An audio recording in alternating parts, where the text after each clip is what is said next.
Bonjour à tous et bienvenue dans cette nouvelle vidéo consacrée à la critique de l'épisode La légende du bison blanc, écrit par Ed Burman et Helen Newman et réalisé par James Kitch. C'est un épisode hyper poignant, non seulement parce que l'on voit Sully dans un piteux état, mais aussi parce que c'est très clairement un épisode qui se veut dénonciateur de pratiques cruelles.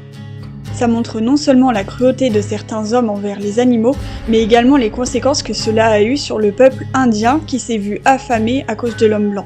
Ils ont intégré cette partie de l'histoire américaine au travers des personnages de la série afin de traiter du quotidien désastreux de l'époque et par la même occasion de dénoncer ce qu'il s'est passé. On montre l'évolution du progrès et des conséquences que cela a sur les différents peuples qui vivaient à cette époque, que ce soit à travers l'arnaqueur qui promet le passage du train, ce qui montre à quel point les arnaques de l'époque fonctionnaient bien. Mais aussi à travers le personnage de Monsieur Rankins, qui montre l'évolution de la prise des territoires indiens qui est de plus en plus conséquent, et du non-respect de la nature dont fait preuve l'homme blanc. Et d'ailleurs, pour introduire son personnage, ils ont fait en sorte que ce soit de façon brutale afin qu'on le déteste dès les premiers instants.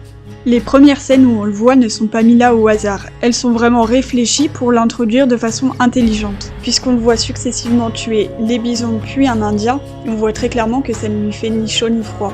Et ces scènes sont vraiment là pour le montrer comme un homme inhumain qui n'hésite pas à tuer pour ses intérêts. La scène où Sully se fait frapper à mort est d'une grande violence. D'une part parce qu'ils ne ménagent pas leurs coups, mais aussi parce qu'on a tellement l'habitude de le voir fort et invincible que cette scène est d'autant plus violente. Tout au long de l'épisode, on découvre une nouvelle partie de sa personnalité qui est tout aussi intéressante. On le voit lutter non pas pour sa survie, mais plutôt pour retrouver sa mobilité qui le définit en tout point. Puisqu'il ne peut plus marcher, il perd une grande partie de ce qu'il est. Dans cet épisode, il perd vraiment l'une des choses qui le définit le plus. Parce que c'est un homme qui se déplace énormément, qui ne vit pas à un seul endroit, et depuis le début de la série, il est montré comme quelqu'un qui est toujours en mouvement, donc c'est assez symbolique finalement que ce soit ses jambes qui sont touchées par la paralysie.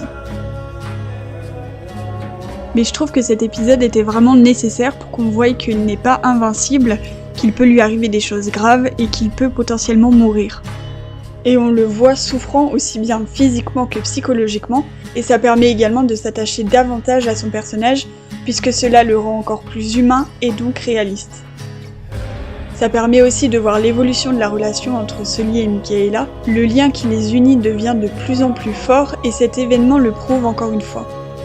Leurs sentiments se dévoilent petit à petit, et Michaela est énormément touchée par la situation dans laquelle il se trouve, elle l'aime et se démène pour le soigner.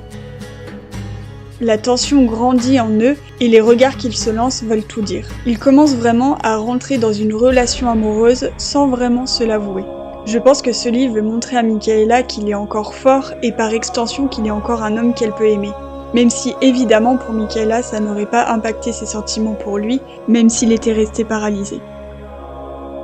Cet épisode est aussi hyper intéressant parce que c'est la première fois qu'on voit des événements surréalistes survenir dans la série, ici à travers le bison blanc.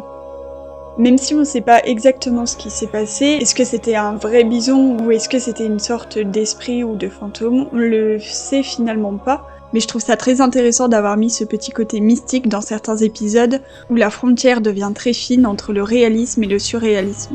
J'ai trouvé la fin de l'épisode particulièrement belle et symbolique. Déjà parce que Sully reste fidèle à ses convictions puisqu'il ne tue pas Rankins, et la mort de ce dernier, bien qu'elle soit assez mystique, est en quelque sorte poétique puisqu'il meurt de l'animal qu'il tuait au début. Il y a un écho entre le début et la fin qui est intéressant, c'est comme si ses actes l'avaient finalement rattrapé. Et la scène de fin entre Michaela et Sully est absolument sublime. Le fait qu'il se laisse tomber du cheval et qu'il finisse allongé sur ses genoux est vraiment magnifique et ça donne une indication sur la suite de leur relation. Donc personnellement, j'ai vraiment adoré cet épisode, je trouve qu'il met parfaitement bien en avant le personnage de Sully et du traumatisme qu'il a vécu. Ça permet de donner une autre vision de son personnage qui le rend d'autant plus attachant, et j'ai trouvé toutes les intrigues de l'épisode intéressantes et pertinentes qui serviront pour la suite. Voilà pour ma critique de cet épisode, j'espère que ça vous aura plu, j'attends votre avis en commentaire, et moi je vous dis à bientôt pour une prochaine vidéo.